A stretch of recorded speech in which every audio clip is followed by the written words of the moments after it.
ओम शांति। ओम शांति। आज 10 जुलाई 2026 दिन शुक्रवार की साकार मुरली।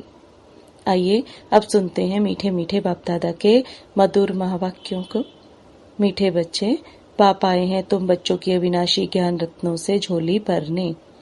यह एक एक ज्ञान रत्न लाखों रुपए का है। प्रश्न, गुप्त दान का इतना अधिक महत्व क्यों है? उत्तर, क्योंकि बाप तुम्हें अभी गुप्त ज्ञान रत्नों का दान देते हैं। इसे दुनिया नहीं जानती, फिर तुम बच्चे इस ज्ञान रत्नों का दान करने से विश्व की राजाई ले लेते हो। यह भी गुप्त है, न कोई लड़ाई, न कोई बारूद आदि, न कोई खर्चा। गुप्त रीति से बाप ने तुम्हें राजाई दान में दी है, इसलिए गुप्त दान का बहुत महत्व है। डबल ओम शांति। एक शिव बाबा कहते हैं, एक ब्रह्मा दादा कहते हैं, दोनों का स्वधर्म शांत है। दोनों ही शांति धाम में रहने वाले हैं। तुम बच्चे भी शांति धाम में रहने वाले हो। निराकार देश में रहने वाले आए हो साकारी देश में पाठ बजाने, क्योंकि यह ड्रामा है ना। बच्चों को ड्रामा के आदि मध्य अंत का ज्ञान बुद्धि में भरा हुआ है, ऊपर से लेकर नीचे तक। ऊंचते ऊंच भगवान, उनके साथ बच्चे। इन बातों को अच्छी रीति समझो। तुम्हारे सिवाय यह ज्ञान कोई में है नहीं। तुम पढ़ते हो खुदाई स्कूल में। भगवानों वाच, भगवान तो एक ही है, कोई 10-20 भगवान नहीं है। जो भी सब धर्म वाले हैं, उनकी जो भी आत्माएं हैं, सबका एक ही बाप है। फिर बाप सृष्टि रचते हैं तो कहा जाता है प्रजापिता ब्रह्मा। शिव को प्रजापिता नहीं कहेंगे। प्रजा तो जन्म मरण में आती है। आत्मा संस्कार के आधार से जन्म मरण में आती है। फिर चाहिए प्रजापिता ब्रह्मा। गाया हुआ है, परम पिता परमात्मा प्रजापिता ब्रह्मा द्वारा रचना रचते हैं। उनको बुलाया ही जाता है पतित पावन आओ। जब दुनिया पतित बनती है और उनका अंत होता है, तभी बाप आते हैं पतित से पावन बनाने। अब तुम जान गए हो, बाप आते भी एक बार हैं और कब आते ही नहीं। अभी तुमको सारी नॉलेज मिली है। तुम ड्रामा के एक्टर्स हो ना। ड्रामा के एक्टर्स को सबकी एक्ट का जरूर पता होना चाहिए कि क्या क्या पार्ट है। वह होता है छोटा हद का पार्ट, अर्थात ड्रामा। उनका तो सबको पता पड़ जाता है। तुम भी देख कर आते हो, चाहो तो लिख भी सकते हो, याद कर सकते हो। छोटा सा होता है, यह तो बहुत बड़ा बेहद का ड्रामा है, जिसको तुम सतयुग से लेकर कलयुग अंत तक जानते हो। अभी तुम बच्चे जानते हो, हमको बेहद के बाप से बेहद का वर्षा मिलता है। फिर हद के बाप से हद का वर्षा, हद की प्रॉपर्टी मिलती है। बाबा ने समझाया था, राजाएं जो बनते हैं वह अगले जन्म में दान पुण्य आदि करने से एक जन्म के लिए राजा बनते हैं। ऐसे नहीं कि वह दूसरे जन्म में भी बनेंगे। तुम जो सतयुग में राजाएं महाराजाएं थे, ऐसे मत समझो कि तुम्हारी राजाई कोई गुम हो जाती है। फिर जब भक्ति मार्ग होता है, तब भी वह जास्ती दान पुण्य करते हैं तो वह भी राजाई में जाते हैं, परंतु वह फिर हो जाते हैं विकारी राजाएं। तुम ही जो पूज्य थे, सो फिर पुजारी बने हो। फिर भी सुख तो रहता है, दुख तो सिर्फ अभी होता है।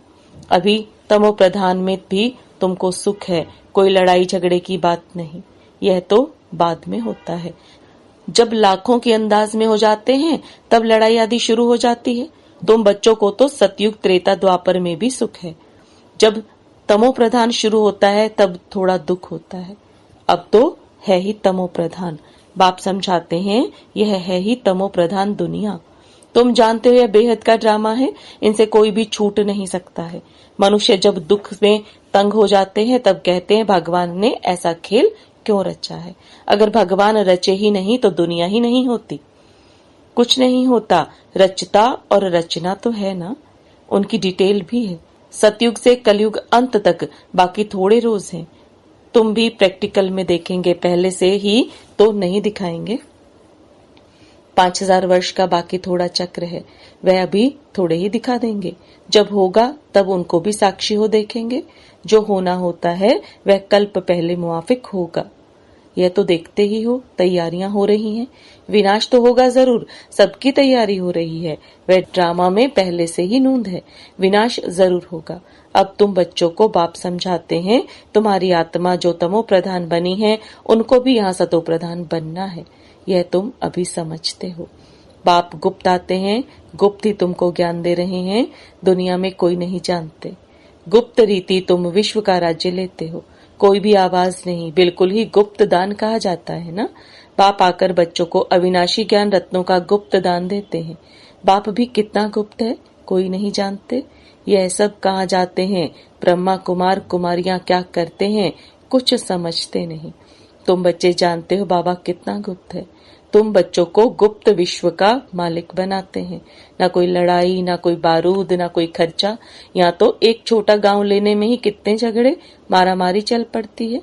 तो बाप आकर गुप्त दान देते हैं, अविनाशी ज्ञान रत्नों से तुम्हारी झोली भरते हैं। कहते हैं भर दो झोली शिव भोला भंडारी। तुम जानते हो शिव बाबा हमारी अविनाशी ज्ञान रत्नों से झोली भर रहे हैं। तो एक एक रत्न लाखों रुपए का है। तुम कितने रत्न देते हो, फिर तुम कितने दानी बनते हो, वह भी गुप्त है। देवताओं को कितने हथियार भुजाएं आदि दे दी हैं, वास्तव में है कुछ भी नहीं।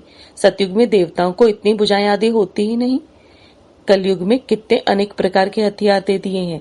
विनाश के लिए बॉम्ब्स हैं, तो फिर तलवार बाण आदि क्यों करेंगे, क्या करेंगे। तुम कहते हो ज्ञान खड्ग, ज्ञान तलवार तो उन्होंने हथियार समझ लिए हैं, है कुछ भी नहीं। तुमको तो गुप्त दान मिलता है, तुम फिर सबको गुप्त दान देते हो। तुम जानते हो बाबा हमको श्रीमत दे रहे हैं, श्रीमत है ही भगवान की। तुम जानते हो हम आते हैं नर से नारायण बनने। उनको सर्वगुण संपन्न 16 कला संपूर्ण दैवी गुणधारी कहा जाता है। दैवी गुण सिर्फ उन देवी देवताओं में होते हैं, फिर कलाएं कम होती जाती हैं। जैसे संपूर्ण चंद्रमा की रोशनी अच्छी होती है, फिर कम होती जाती है। कम होते होते बाकी एकदम पतली लकीर बच जाती है।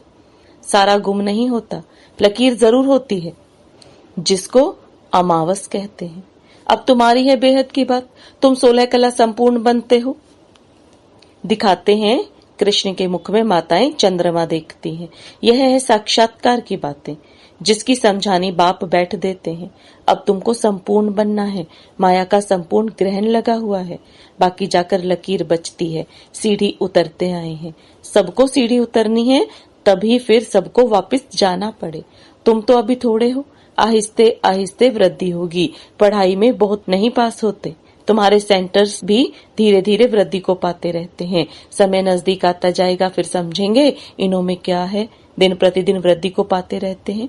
अभी कहते हैं हमने समझा था यह कहाँ तक चलेंगे, खत्म हो जाएंगे।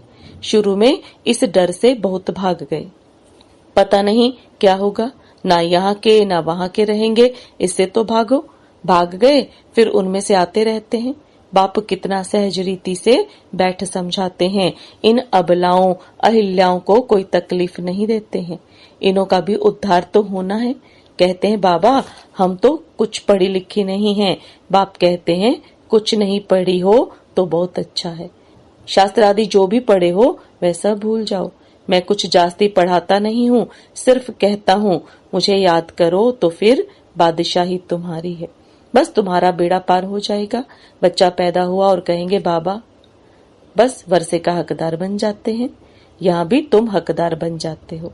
बाप दादा को याद किया और राजधानी तुम्हारी, इसलिए गाया हुआ है सेकंड में जीवन मुक्ति। साहूकार लोगों का है पिछाड़ी का पाठ, पहले गरीबों की बारी है। तुम्हारे पास आप ही आएंगे। दलितों का भी उद्धार होना है। भिलनी का भी गायन है। कहते हैं राम ने भिलनी के बेर खाए, वास्तव में राम भी नहीं है, शिव बाबा भी नहीं है। हाँ, हो सकता है इस ब्रह्मा को खाना पड़े। भिलनी आदि आएंगी, समझो टोली आदि ले आए तो इनकार कैसे कर सकते हैं। भिलनी गणिकाएं ले आएंगी तो तुम भी खाएंगे। शिव बाबा कहते हैं मैं तो नहीं खाऊंगा, मैं तो अभुक्ता हूँ। तुम्हारे पास आएंगे सभी, गवर्नमेंट भी मदद करेगी कि इनको उठाओ। तुमको भी ऑटोमेटिकली प्रेरणा होगी, बाबा गरीब निवाज है तो हम भी गरीबों को समझाए। भिलनियों से भी निकलेंगे, इतना बड़ा झाड़ है, इनमें एक भी देवी देवता धर्म का नहीं रहा और सब धर्म कन्वर्ट हो गए हैं। अब बाप कहते हैं जो भक्ति करने वाले हैं उनको समझाओ। तुम देख रहे हो सैपलिंग कैसे लगता है, ब्राह्मण कैसे बनते हैं। जो सूर्यवंशी चंद्रवंशी देवता बनते होंगे वही आते जाएंगे। एक बार भी सुना तो स्वर्ग में जरूर आएंगे। बाबा ने काशी कलवट का भी मिसाल सुनाया है। शिव पर जाकर बलि चढ़ते थे, उनको भी कुछ तो मिलना चाहिए। तुम भी बलि चढ़ते हो, पुरुषार्थ करते हो राजाई के लिए। भक्ति मार्ग में राजाई तो होती नहीं, वापस कोई भी जा नहीं सकते। तो क्या होता है, उनके जो पाप किए हुए हैं उनकी सजा भोग चुकतू कर देते हैं। फिर नए सिरे जन्म होता है, नए सिर पाप शुरू होता है। बाकी रहना तो सबको यहाँ ही है। नंबर 1 में तुम ही हो, तुम ही 84 जन्म भोगते हो। सबको सतो रजो तमो में आना होता है। बाप कहते हैं इस समय सारी मनुष्य सृष्टि का जाड़ जड़ जड़ीभूत हो गया है। मनुष्य तो बिल्कुल घोर अंधियारे में कुंभकर्ण की नींद में सोए हैं। एक कुंभकर्ण नहीं, अनेक है। तुम कितना भी समझाते हो, सुनते ही नहीं है। जिनका पाठ है वह पुरुषार्थ करते हैं और वही माता पिता के दिल पर चढ़ते हैं। तख्त नशीन भी वही बनेंगे। कितनी बच्चियां पूछती हैं, बाबा बच्चों को डांटना पड़ता है। बाप कहते हैं इसका इतना कुछ नहीं है। तुम पुकारती हो हम पतितों को पावन बनाओ। बाप भी कहते हैं काम महाशत्रु है। ऐसे नहीं कहा जाता, क्रोध शत्रु है। माताओं में इतना नहीं होता है, पुरुष बहुत लड़ाई करते हैं। अब बाप ने तुम माताओं को आगे किया है। वंदे मातरम। नहीं तो माताओं को कहते हैं तुम्हारा पति गुरु ईश्वर है, उनकी मत पर चलना है। हथियाला बांध फिर फट से पतित बने, यह ईश्वर मिला उनको। अभी राम राज्य स्थापन होता है, बाकी सब मरते जाएंगे। बाबा ने समझाया है विनाश काले विपरीत बुद्धि, विनाश काले प्रीत बुद्धि। तुम्हारी परमपिता परमात्मा से प्रीत बुद्धि है। तुम्हारी आत्मा जानती है शिव बाबा इनमें आते हैं, इन द्वारा हम सुन रहे हैं। इतनी छोटी बिंदु है। शिव बाबा का यह टेम्परेरी रथ है, इनके द्वारा यह रुद्र ज्ञान यज्ञ रचा है जो बढ़ता ही जाएगा। बच्चों की बूंद बूंद से तालाब भरता रहता है। बच्चे अपना सफल करते रहते क्योंकि जानते हैं यह तो सब कुछ मिट्टी में मिल जाना है, कुछ भी रहना नहीं है। इतना तो सफल हो जाए। सुदामा का भी मिसाल है ना। बच्चियां बाबा के पास चावल मुट्ठी व 6-8 रुपया भेज देती हैं। वाह बच्ची, बाप तो गरीब निवाज है ना। यह सब ड्रामा में नोंद है, फिर भी होगा। बांधेलियां हैं। बाबा कहते हैं भाग्यशाली हो, शिव बाबा का हाथ तो मिला ना। एक दिन आएगा सब आर्य समाजी आदि भी आएंगे। जाएंगे कहाँ? मुक्ति जीवन मुक्ति की हट्टी तो एक ही है। सजाएं खाकर सबको मुक्ति में जाना है। यह है कयामत का समय, सब वापस जाएंगे। यह है साजन की बारात। कैसे बारात जाएगी वह भी साक्षात्कार होगा, तुम्हारे सिवाय और कोई देख ना सके। अच्छा, मीठे मीठे सिकिलदे बच्चों प्रति माता पिता बाप दादा का याद प्यार और गुड मॉर्निंग। रूहानी बाप की रूहानी बच्चों को नमस्ते। रूहानी बच्चों की रूहानी बाप दादा को याद प्यार गुड मॉर्निंग और नमस्ते। धारणा के लिए मुख्य सार, बाप द्वारा ज्ञान का जो गुप्त दान मिला है उसकी वैल्यू को समझ अपनी झोली ज्ञान रत्नों से भरपूर करनी है। सबको गुप्त दान देते जाना है। इस कयामत के समय जबकि वापस जाना है तो अपना सब कुछ सफल करना है। प्रीत बुद्धि बनना है। मुक्ति और जीवन मुक्ति का रास्ता सबको बताना है। वरदान, भोलेपन के साथ अलमाइटी अथॉरिटी बन माया का सामना करने वाले शक्ति स्वरूप भव। भोलेपन के साथ अलमाइटी अथॉरिटी बन माया का सामना करने वाले शक्ति स्वरूप भव। अब बाप दादा के वरदान को विस्तार में समझेंगे। कभी कभी भोलापन बहुत भारी नुकसान कर देता है। सरलता भोला रूप धारण कर लेती है, लेकिन ऐसा भोला नहीं बनो जो सामना नहीं कर सको। सरलता के साथ समाने और सहने की करने की शक्ति चाहिए। जैसे बाप भोलानाथ के साथ अलमाइटी अथॉरिटी है, ऐसे आप भी भोलेपन के साथ साथ शक्ति स्वरूप भी बनो तो माया का गोला नहीं लगेगा। माया सामना करने के बजाय नमस्कार कर लेगी। स्लोगन, अपने दिल में याद का झंडा लहराओ तो प्रत्यक्षता का झंडा लहरा जाएगा। अपने दिल में याद का झंडा लहराओ तो प्रत्यक्षता का झंडा लहरा जाएगा। ये अव्यक्त इशारे। ज्वाला स्वरूप स्थिति में रह शक्तिशाली याद का अनुभव करो। विशेष याद की यात्रा को पावरफुल बनाओ। ज्ञान स्वरूप के अनुभवी बनो। आप श्रेष्ठ आत्माओं की शुभ वृत्ति व कल्याण की वृत्ति और शक्तिशाली वातावरण अनेक तड़पती हुई भटकती हुई पुकार करने वाली आत्माओं को आनंद, शांति और शक्ति की अनुभूति कराएगी। ओम शांति। ओम शांति।